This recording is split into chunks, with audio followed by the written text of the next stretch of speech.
ó yá ṣé o ti ṣetán láti gba Islam? máa wí tẹ̀lé mi tó o bá ti ṣetán. sọ pé ashhadu an la ilaha illa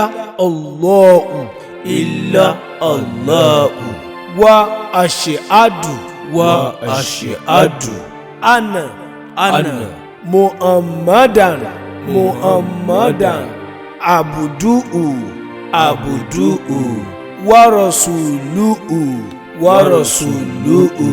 ìtumọ̀ gbólóhùn tí ẹ wí yẹn òun náà ni pé mo jẹ́rìí pé kò sí ọba kan tó yẹ ká jọ́sìn fún ju Allah lọ, àti wípé anabi Muhammad sallallahu alayhi wa sallam ẹrú ọlọ́run ní í ṣe, òjíṣẹ́ ọlọ́run sì tún ni.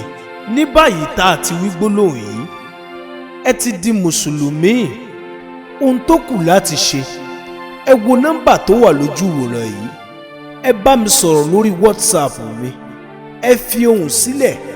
pẹ̀lú ògo ọlọ́run màá dá yín lóhùn pẹ̀lú àpọ́nlé. gbogbo ìbéèrè tó bá kù tẹ́ ẹ fẹ́ béèrè ẹ lè béèrè yálà lédè òyìnbó tàbí lédè yorùbá. àánú ọlọ́run á wà pẹ̀lú wa o. ẹ má gbàgbé láti follow Dr. Òkìkí Ànábì Kun Fayakun lórí YouTube channel. ẹ follow mi lórí Facebook Dr. Òkìkí Ànábì Kun Fayakun. àánú ọlọ́run á máa bá wa gbé. àmín.